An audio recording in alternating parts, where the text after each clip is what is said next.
Ju përshëndes, mirë se erdhët në Bima dhe Shëndeti. Përshëndetje doktor. Kënaqësi që jemi këtu, një muaj të mbar. Gjithashtu, edhe për juve. Fillimi një muaj edhe mbyllja e një viti të gjatë. Sot do të flasim për demencën nervore. Si vjen ajo? A mund të parandalohet? Cilat janë ato simptomat e para të hershme fare që nuk duhet i ngatrojmë me harresën e moshës së tretë, por që na çojnë drejt një shqetësimi më të madh. Pse demenca prek kryesisht sipas një studimi më tepër gratë sesa burrat? Po. Dhe çfarë mund të bëjmë? Si mund t'i ndihmojmë ata ose ato që vuajnë nga demenca? Çfarë gabimesh bëjmë ne të tjerët përballë tyre?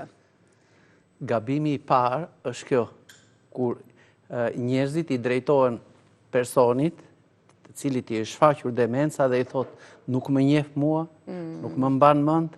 Qarkullonte, ishte shumë e bukur dhe o ta gjej se më kujtove diçka, doktor. Kjo është ndër armët më vrasëtare për të smurin, se ky mendon, sa keq që kam unë nuk e njoh këtë. Po sikur i them unë pacientëve aty, po sikur ti themi neve, për shembull mirëmëngjes, erdhi ylli të të takoj. A do të jetë shumë e lehtë për atë? Ua, po ti që ke bërë çik më mirë sot. Duke i dhënë këtij energji pozitive, ne ndihmojmë. Duke i thënë, ore, po ti që ke prishur dhe në fytyrë, po pas edhe ca rrudha në ballë. Ne këtë e vrasim. I futim edhe një pëllëm. Dhe e vrasim sa herë themi dhe këto gjëra. Më kujtove diçka të bukur dhe më lejo që ta lexoj diçka. Një shkrim të cilin e lexova dhe ndava me idenë që ta konsultoja fillimisht me doktorin, pastaj edhe për ju. Nëse prekem nga demenca, ishte një letër, dua që familja ime ta varë këtë listë në mur aty ku banoj që të kujtojnë këto gjëra. Sa herë që hyn në dhomë, prezantohu. Përshëndetje babi, unë jam Amanda. Mos pyet kurrë, a e di kush jam unë? Kjo më shkakton ankth. Nëse unë prekem nga demenca, dua që miqt dhe familja ime ta pranojnë realitetin tim. Mos më përjashton nga festat apo tubimet familjare, mos më ndalo familjarët, mos më ndalo vajzat, mos më sulmo fizikisht, se kjo më dhëmb dhe më trishton. Nëse nuk mund të përdor më pirunin dhe lugën, provo ushqim që mund të ha me duar dhe shikon nëse mund ta bëj edhe vet. Nëse besoj se bashkëshortja ime është ende gjallë ose se do të shkojmë për darkët e prindrit, më lër ta besoj, ajo më sill dhe paqe. Mos debato me mua për atë që është e vërtet për ty edhe për mua. Nëse jam i trishtuar, më mbaj dorën dhe më dëgjo. Mos më thuaj që ndjenjat e mia janë të pabazuara diku. Mos më trajto si fëmijë. Fol me mua si me të rriturin që unë jam. Ndihmom të vazhdoj të bëj gjëra që më pëlqenin, të ushtrohem, të lexoj, të ri me miq, të dëgjoj muzikë, të kërcej. Kërkom të tregoj një histori nga e kaluara. Nëse mërzitem, përpiqu të kuptosh pse. Më trajto si çdo të doje të trajtonin ty. Mbaj gjithmonë diçka për të ngrënë në shtëpi, edhe tani zemërohem kur jam i uritur. Mos fol me mua për mua sikur nuk jam unë aty. Mos u ndje fajtor nëse nuk mund të kujdesesh për mua gjatë gjithë kohës, sepse ky nuk është faji yt, është faji im. Nëse jetoj në një qendër për demencën, më vizito më shpesh. Mos haro muzikën time të preferuar, mos haro që përqafime dhe shtrëngimet e duarve ende vlejnë për mua. Mos haro që unë ende jam ai person që ke njohur dhe ke dashur. Ishte një moshuar që kishte bërë një status të tillë edhe për atë që dikë që njeh apo ka njohur apo ka në familje dikë që është i prekur nga demenca, ishte me vlerë për ta lexuar. Pra kjo është për ta zbatuar më mirë, le të themi. Pra, ndodh ajo plakje e trurit pak e nga pak në mënyrë graduale. Nëse do të vëmë re që në trurin tonë janë afërsisht 85 miliard neurone, janë po kaq edhe glione afërsisht, pra shkojnë rreth 170 miliard. Mirë po, me kalimin e kohës, mosha e kështu me radhë, siç ndodh edhe le të themi çdo gjë e gjallë që do të vjetërohet dhe ikën dhe të reja do të zërë vendin e kësaj të vjetrës, po kështu ndodh edhe me qelizat nervore. Pra, edhe nga këto vdesin, shkatërrojnë pothuajse çdo ditë. Afërsisht 85, 90, 40, 50 e kështu me radhë. Pra, kur ne tregojmë kujdes për qelizat e trurit, atëherë ato shkatërrohen më pak. Kur ne tregojmë të pakujdesshëm, ato shkatërrohen më shumë. Çdo të thotë tregojmë të pakujdesshëm, si vrasim ne qelizat e trurit? Po ja, për shembull, nëse ne do të pim cigare, 20, 30 e kështu me radhë, jo se duam të bëjmë politik anti-duhan, por duhani e trash gjakun. Ajo nikotina do të pasqyrohet në gjak, do të shkojë në tru dhe më helmon qelizat nervore. Bëhet shkas që ajo shifra që unë përmenda të rritet, jo të paksohet. Nëse do të vëmë re për alkoolin, për shembull, ndikon alkooli në gati 3-5% të popullsisë që jep dëmtim të qelizave nervore, pikrisht të këtyre neuroneve, dhe shkakton 2 sinjale. E para, ai sikur e paralizon atë qendrën e të folurit dhe ky sa më shumë të ketë pirë, aq më shumë ati i trashet gjuha, nuk artikulon mirë dhe fillon të flasi në mënyrë të rrokëzuar dhe mendon sikur kush e di çfarë thot, asgjë nuk thot. Pak fjali në sistemin nervor, ky ka toksifikuar neuronet.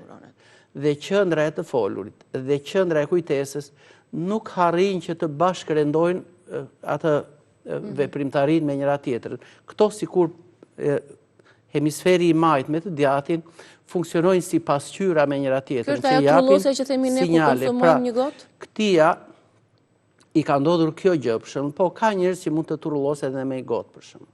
Sepse alkooli sa bie në stomak, edhe sheqernat sa bie në stomak, truri fillon sikur t'i glabroj këto substanca energjitike dhe i merr për veten e vet. Pra që këtu qimethisë e thithin alkoolin dhe ky menjëherë hyn në gjak. Nëse ne do të ham një ëmbëlsirë ose një diçka me yndyrë, truri sikur ja vjedh trupit këtë sepse në radhë të parë don për vete gjërat me kalori me yndyrë e kështu me radhë. Se edhe truri në vërtetë është një muskull yndyror. Atëre, çfarë ndodh me këtë alkool? Ky menjëherë ka shkuar në tru dhe fillon të godasi mbi këto qeliza. Kur ky merret pak e nga pak në mënyrë të moderuar e shoqërohet edhe me perime, me zarzavate, me fruta, atëherë toksiciteti i alkoolit është shumë i pakët. Dhe njihet kjo edhe me shkencë që 3-5% e njerëzve me demencë e kanë origjinën nga alkooli.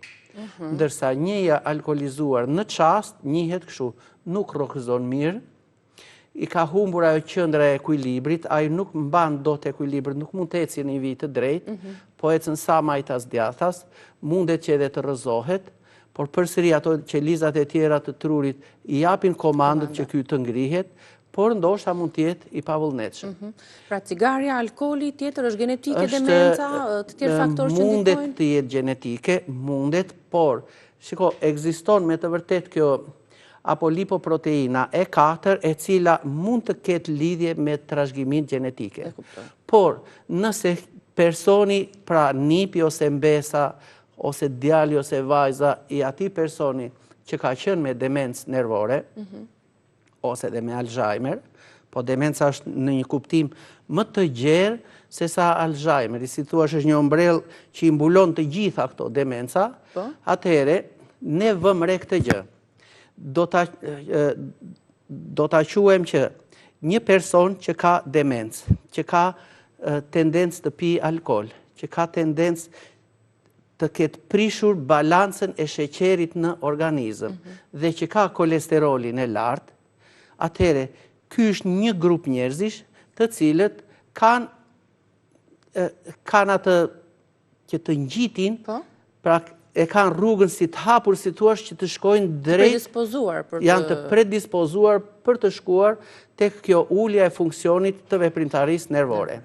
E ndërsa ky personit që tham neve që ky ka gjyshen ose gjyshen për shembull, e ka patur me demencë, ky mundet që ta ketë këtë E4 që unë e përmenda më sipër në genin e tij, po ky nuk aktivizohet sepse ky individi mbrohet nga këto që unë përmenda më parë, tregohet aktiv në jetën e tij, bën një jetë dinamike dhe kjo E4 as i ndikon fare, ose do të ndikojë aq pak sa që ky do të jetë pothuajse si gjithë të tjerët. Qartë. Pra këto janë pak a shumë ato faktorët që ndikojnë stil jetesës, mungesa e disa lëndëve, patjetër që Unë përmenda këtë sheqerin, për shembull. Nëse ne do ushqemi në mënyrë të vazhdueshme, të shpesht, sepse edhe ky sikur fillon të bëj për vete, po qoftë edhe mjalti, për shembull, atëherë truri, unë e përmenda fjalën glabëron, me vërtet sikur i thith këto që nga stomaku. Atëherë, çfarë ndodh? Po e quajmë do ham një copë ëmbëlsirë. Çfarë kemi aty neve? Kemi sheqer. Po çfarë është në të vërtet? Është karbon, hidrogen dhe oksigjen. Pra, truri mori një njanshmëri elementesh. Nuk mori asnjë nga natyra e shumëllojshme, nuk mori ngjyra, nuk mori antioksidant, fare. Atëherë, le të themi një pjatë ëmbëlsirë me një gotë boronicë. Kjo në peshore thyen shumë. Kjo ka këto proantocianidinat, ka antioksidantët e fuqishme kështu me radhë, që i arrisin vlerat kësaj gotës së boronicës, i arrisin vlerat dhe më ushqejnë këto neuronet, pra qelizat nervore. E ushqejnë atë me antioksidant të fuqishëm që i mbrojnë plakjen e trurit, ndërsa ajo ëmbëlsira asnjëherë jo. Absolutisht. Nuk mund ta kryej, po. Absolutisht, sepse aq më tepër në një stomak bosh ku thua tendenca për ta tërhequr sheqerin edhe për ta glabruar atë. Pra ato që i duhen trurit ai i selekton dhe i merr aty te stomaku. Pastaj ato mikroelementet që janë më të fuqishme, po që në miniaturë janë të vogla, ato përthithen nga zorra e trash dhe në zorrën e trash e kemi një zonë të caktuar e cila qimetësisë të kësaj pjese të zorrës së trash ushqejnë automatikisht sistemi nervor. Përveç ëmbëlsirave, të tjera ushqime që plakin trurin dëmtojnë?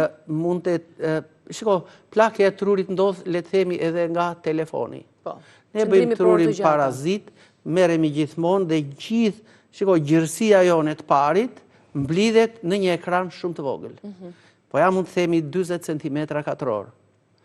Shkëputemi nga natyra, shkëputemi nga jeta, mbyllemi në vetvete, u lidhëm me telefonin, që të gjitha këto janë rëkeza që na çojnë tek ai lumi i madh, tek ai proj i madh i demencës. Pa diskutim. Për shembull, truri ka ato kurrizet edhe ato kanalet. Pra sa më shumë rrudhat ketë, aq më aktiv është, aq më i mprehtë është, aq më mirë hemisferi i majt komandon me të bashkëvepron me të djathtin, aq më shpejt reagon njeriu. Po qëse ne do të merremi me telefon, ku çdo gjë si thua thjesht e kalojmë pa lexuar një libër, pa gjë, veç thjesht këtu shty kohën, kaloj kohën. Ose këto lojrat e tjera që aktivizojnë trurin. Patjetër, po. More një lojë shahu. Një lojë shahu, letra, domino, shiko, gjimnastikën e trurit e bën shumë më mirë shahu. Shahu. Por do të vemi edhe më mbrapa, si mund t'ja bëjmë një gjimnastik trurit, të bëjmë një farë shplarje të tij.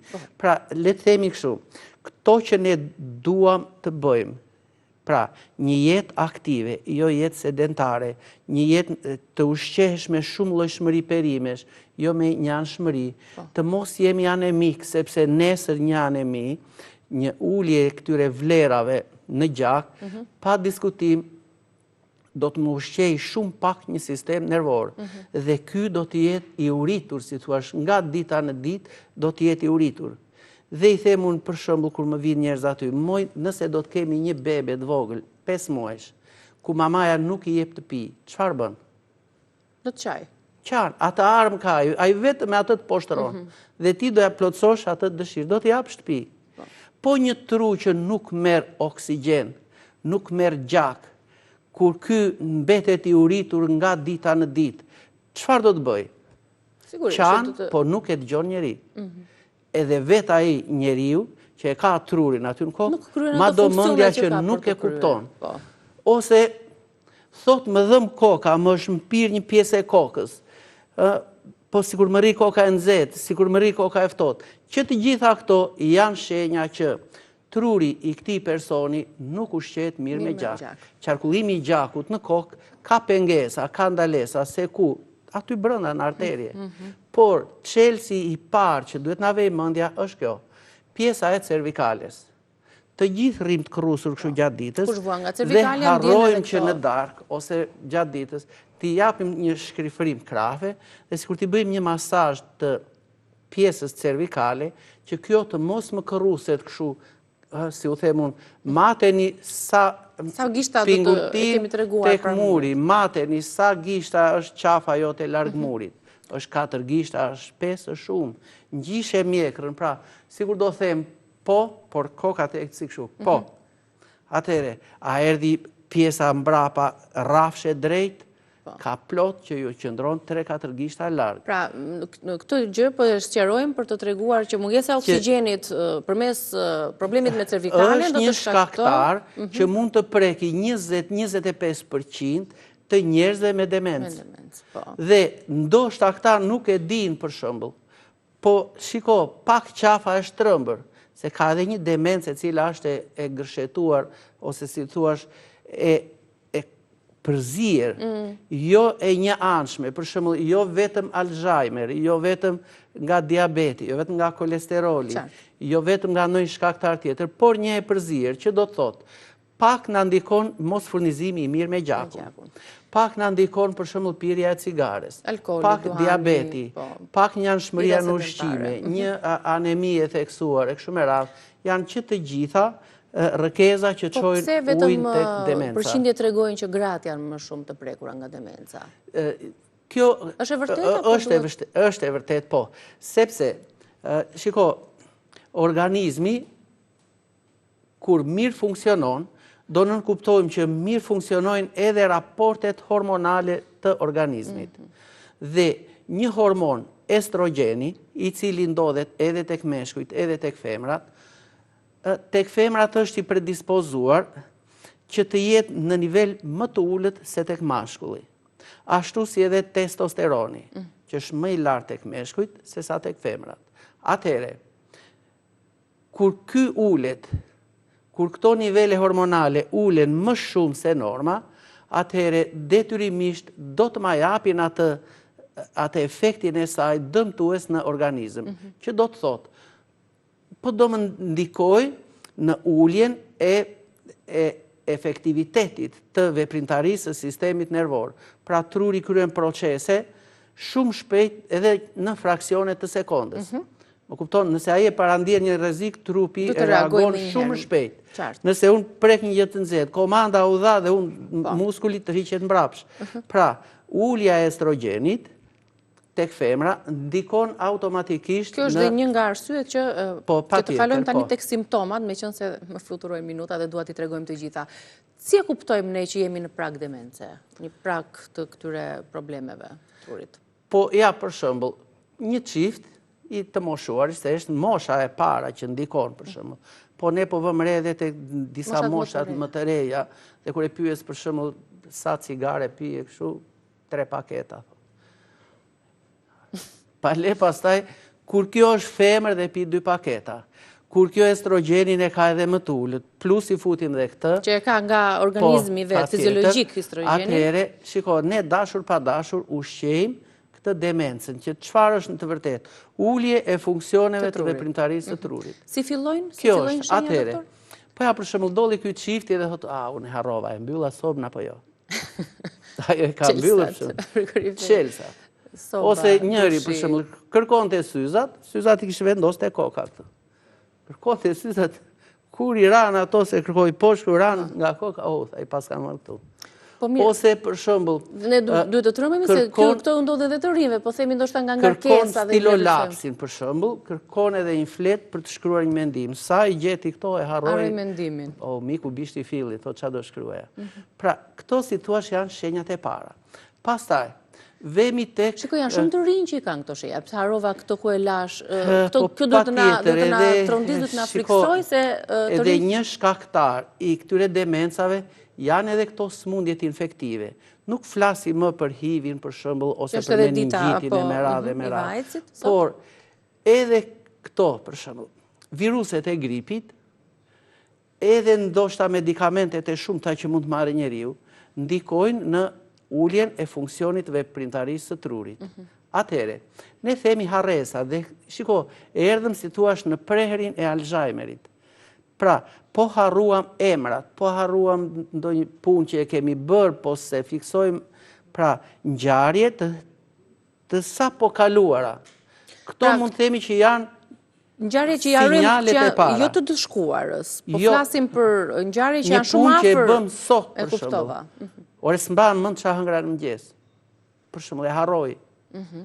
Kjo është shenjë që ne jemi drejt kësaj gjëje. Si përshkallëzohet më pas? Fillon me këto haresat e vogla, pastaj? Po të mos ta lëm t'i kim tutje, se mtutje është ka shi dhe breshër dhe dëbor. Atëre, po t'i kemi këto shenja, kjo si simptom, si dukje është sot, por është formuar ndoshta pak e nga pak, 4 vite, 5 vite, 7 vite më parë. Dhe tashtin është dukja. Atëhere, ne do të themi, çfarë punësh kam gjatë ditës, hajti sistemoj në një blok, se do vë edhe truri në punë, pra do përqëndrohem, do rrit përqëndrimin, dhe do t'jem më i kujdesshëm. Nuk do hallakatemi, si themi ne, çfarë duhet të bëja, çfarë bëra dhe çfarë nuk bëra. E dyta, do mundohem që të ushqehem me gjëra me produkte shumë ngjyrshe. Panxar të kuq, karrota, rrep, brokull, lakër, një gotë verë që mund t'ja kem hequr alkoolin, e ngro verën, e ikën pjesa më e madhe e alkoolit, musht, rushi, boronicën, aronja, kemi plot gjëra në vendin tonë që ne ta ushqejmë, ta stimulojmë trurin. Atëre, po filluam që të jemi më sistematik, kur ne i kuptojmë këto shenja, atëhere ne, si thuash, e luftojmë demencën nervore. Qartë. Si bëhet ajo shpëlarja e trurit, doktor? Me që the që do të shpëlajmë mirë trurin, pastaj të fillim ta ushqejmë shëndetshëm që të... Kur kemi qenë student dhe lexonim këtë psikologjinë, aty tregonte se si një njeri për të luftuar demencën kishte arritur që të mësonte një gjuhë të huaj. Çfarë do me thëni ishte kjo? Pra, leximi, sistemimi, përqëndrimi i vëmendjes, ai duke mësuar çdo ditë nga pak fjalë të reja, të huaja, e aktivizoi. Si thuash, ju bëri një fuqizim këtyre neuroneve, të cilat ishin, si thuash, gati në vdekje e sipër. Ndodhin që, shiko, pllakza proteinike, fije proteinike, sidomos këto fije tau, rritin masën, rritin volumin, dhe çfarë bëjnë? E ngjeshin trurin. Atëherë këto fijet neurone, me vërtet që do shtypen, do japin dhimbje dhe pastaj vdesin, shkatërrohen.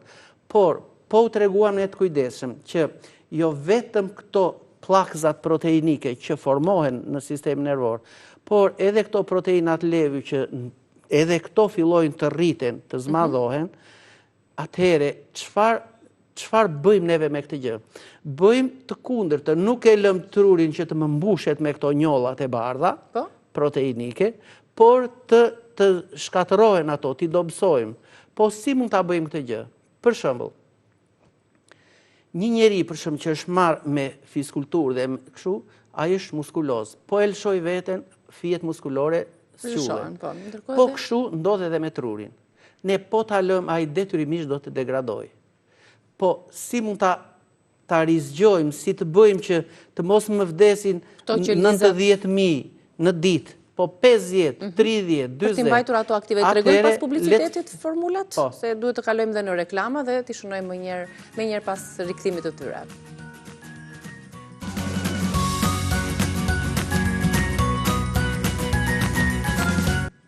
Erdhëm përsëri, vazhdojmë tani të tregojmë disa trajtime alternative që fuqizojnë trurin. Po, megjithëse për këtë ka shumë faktor, por le të themi, cilat janë ato shtytsat, ato nxitësat e parë që njeriu e frenon këtë plakje të parakohshme të trurit. Është provuar shkencërisht që çaji i malit, Sideriti syriaca, pra i çaji i malit i jugut, është një medikament plot me fitokimikate që frenojnë plakjen e trurit. Mund ta përdorim 5-7 gota në muaj, 10 gota në muaj, asgjë të keqe nuk kemi. Po si praktikisht, marrim 3-4 fije çaj, i vendosim në një gotë, në një enë kështu, i përvëlloj me ujë, e lëm 15 minuta dhe nga ky çaj pim 1-2 gota në ditë. As nuk është ndonjë gjë e pamundur, e paralizuar. Por le të themi si ta fillojmë ditën për shembull. Atëherë, jemi të ngritur nga gjumi, ndoshta të plogësht tek shumë e radhë. Të parin që duhet të ngacmojmë, t'i çojmë sinjale, duhet të jetë hipocampusi dhe truri i vogël. Po si e bëjmë këtë gjë?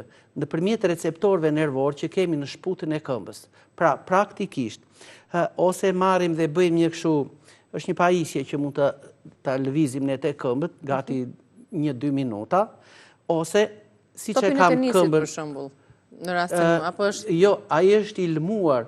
Ne duam diçka kështu si ato shapkat që kanë sa si kurrize kështu, ato sikur ngacmojnë receptorët nervor. Atëherë çfarë bëj? I mbledh gishtat e këmbës kështu, 50-60 herë. Dhe pas kësaja, mund ta marr, e relaksoj pak shputën e këmbës me mollzat e gishtit, dhe pastaj bëj 4 gishtat kështu dhe ja kaloj kështu 2-3 herë kështu. Kjo me një herë fillon të më çojë sinjale rizgjimi të trurit të vogël dhe në hipokampus. Asgjë nuk kushton. Pra thjesht tek shapka, këtë dhe pak me mollzat e gishtit. Mbaruam me procesin e parë. Procesi i dytë është kjo, të marrin tash, ne nuk e dim si kemi fjetur gjatë natës, a me qafën drejta, shtrëmbra kështu. Bëjmë pak lëvizje të qafës kështu. Si kur themi jo, por ta zgjat pak qafën kështu. Për shembull, ne themi jo, këtë veprim bëjmë, po e bëjmë pak më të sforcuar. Dhe pastaj, si kur them po qafës i jap drejt kështu, drejt në pjesën e mbrapme dhe mjekra, sikur të më vi afër gushës kështu. Po 5-6 herë deri në 10. Mbas kësaj, të nxitim çik qarkullimin e gjakut, duke e masazhuar në të dy krahët. Pra, filloj nga poshtë lart këtu te pjesa e qafës, në të dy krahët me këto me gishtat e mëdhenj, dhe mandej një masazh skalpi të kokës 1 deri në 2 minuta. Do të nxitim, do të përmirësojmë qarkullimin e gjakut. Mbas kësaj, bëjmë disa, po kjo është shumë domethënëse. Pra, ne kemi qenë gjatë natës ku ai nervi parasimpatik e ka ulur gjithë veprimtarinë e organeve të brendshme, edhe të mushkërisë, të zemrës, e mëlçie kështu me radhë. Atëherë çfarë bëjmë? Mbushim kraharorin, mushkërinë, e mbushim me ajër pak e nga pak, po e ngjesh, e fry gjithë kafazin kështu. Dhe e mbajmë për sa sekonda? Në këtë mënyrë, unë ato hiluset e poshtme të mushkërisë, më falni, ato anësit e saj i ka mbushur me ajër. E mbaj ajrin dhe nxjerr pak e nga pak. Pra, fillova të çoj oksigjen në tru dhe i bëj si thuash një gjimnastik trurit. Pra, me këto, po ja bëj një gjimnastik trurit. Po ja bëj një në natyrë të pastër edhe. Këtë ne e bëjmë 10-15 herë. Mbas kësaj, le të marrim për shembull dhe të pim 1 gotë ujë esëll, po para se të bëjmë këtë ujin, mundet që ose me furçën e dhëmbëve të ngacmojnë çike receptorët e gjuhës, sepse edhe kjo ka lidhje me hipokampusin, ose ajo furça me sodë që ai që e ka gjuhën të zbardhur pa diskutim duhet ta bëjë me sodën e bukës. E pastrojmë dhe ngacmojmë këto receptorët nervorat. Atëherë mbushim thjesht 1 gotë ujë ose 1 gotë ujë me pak fara liri. Sepse, si thuash, i japim ujin së bashku me këto omega 3-shin, 6 dhe kështu me radhë. Ose mund të marrim, mbushim 1 gotë ujë, hedhim në të 1 lugë çaj me mjalt, e tresim dhe shiko, i fusim organizmit 1 ujë për detoks dhe pak aminoacide nga mjalti. Atëherë, shiko, filloi truri që të marrë jetë. Si thuash, po marr një plak, e çojnë palestër dhe i filloj të bëj nga pak ushtrime. Atëherë, kjo, si thuash, le të jetë 5 minutëshi i parë i çdo njeriu gjatë ditës. Do të vëmë re që me vërtet do filloj kujtesa të reaktivizohet. Krahas kësaj, marrim një blok dhe shnojmë emrat e nipërve, të mbesave, të fëmijëve kështu me radhë. Pra, edhe do të lexoj, edhe do të bëj këtë ushtrim 5 minutshin e mëngjesit. Krahas kësaj, gjatë ditës mirë është të lexojmë ndonjë libër dhe të fiksoj, të mundohem që të mbaj mend.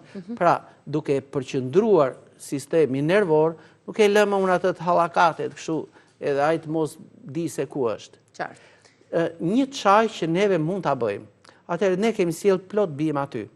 Përmendëm për shembull ti lexojmë pak bimët që ndihmojnë për ti lulemurizi.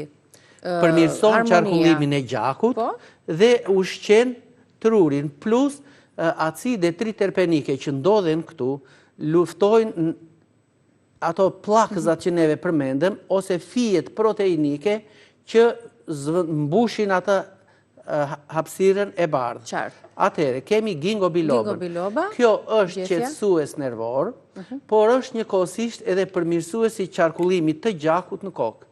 Pra, ne përmendëm që, shiko, po na ndonjë skalpi i kokës, i ftohtë, i nxehtë, dhimbje kështu, kemi pengesë në qarkullimin e gjakut. Harmonia që ka disa bim lloje disa bimësh bim brenda saj. I sjell edhe si vaj, që mund të bëhet edhe si ekstraktuar. Ndër vendet e para, këtu e zënë rozmarina, borziloku, bari bletës. Sidomos për mbajtjen mend të ose për kujtesën. kujtesën Rozmarina e nxit veprimtarinë e trurit. Borziloku po kështu, që të dyja së bashku ndihmojnë në përqendrimin, në forcimin e kujtesës. E pse mos ta pim një gotë çaj në ditë nga këto? Livando gjithashtu një qetësues. Livando është një qetësues i sistemit nervor dhe valeriana. Atëherë, nëse do të kemi një pagjumësi, mund të marrim për shembull një lugë çaj me valerian, ose një dorë murriz lule, ose barblete, ose gingo biloba. Pra në varësi nga problematikat e tjera. Po të kemi luhatje tensioni, ja, valeriana shkon shumë mirë me këto të dyja. Me murizin, me gingo biloba dhe valeriana. Po e quajmë, do bëjmë 2 gota çaj këtu, dhe do ta pim këtë çajin pas dite edhe në darkë. Do bëjmë edhe pak frymarrje të thella në darkë dhe ta lëshojmë atë ajrin pak e nga pak, dhe këto pa diskutim që do të na ndihmojnë. Pra, jo më koti përmendëm si emra çajra, se mund të kombinohen me njëra tjetrën, mund të pjenë më vete. Nëse kemi fryrje barku, zorrësh e kështu me radhë, atëherë, çaji i harmonisë, që ka borzilokun, që ka mendrën, petalet e lulediellit, rozmarinën e kështu me radhë, është i mirë sepse më përmirëson sistemin e tretjes dhe më ushqen sistemin nervor. Pra, një mënyrë inteligjente për të ushqyer sistemin nervor është edhe kjo me këto çajrat bimore që ne përmendëm. Dhe sigurisht me ushqimet, që nuk duhet të prohet me sheqernat, me alkoolin, cigaren, po duke u orientuar te dieta me shumë ngjyra. Për shembull, një çaj që neve mund ta bëjmë, sepse jemi në minutën e fundit, duhet ta mbyllim. Atëherë, bëjmë një çaj, hedhim nga ky çaj i harmonisë për shembull, afërsisht neve këtu mund të kemi hedhur 2 lugë të plota? 2 lugë të plota gjelle. 2 lugë të plota gjelle. Pra një çaj që ndihmon trurin për të shtojmë pak rozmarin. Por ky çaj që ne përgatitëm nuk do të pihet në darkë para gjumit, sepse rozmarina e nxit veprimtarinë e trurit dhe neve do të na bëjmë që të flejmë me vonesë. Atëherë, harmonia, rozmarina. Këto neve i përvëlloj me ujë, e lëm afërsisht të mbuluar këtë enën për 15 minuta, dhe ndërkohë, që të filloj të lëshohen të gjithë produktet. Ky që tash filloj pak e nga pak të ndryshoj ngjyrën e çajit. Ky çaj pihet para dite, pihet gjatë ditës, pihet deri mbas dite vonë. Është i mrekullueshëm. Dhe njëkohësisht e mrekullueshme është edhe kakao. Unë e vëre edhe në darkë vjen njerëzit në lokal, shtrohen aty, luajnë me telefon dhe pinë nga një kafe. Do të thoshja nuk është e mirë. Kafja është për në mëngjes, kakao është në darkë për të ushqyer vatrat e trurit. Ka dhe magnez që bën shumë mirë edhe për gjumin dhe për trurin.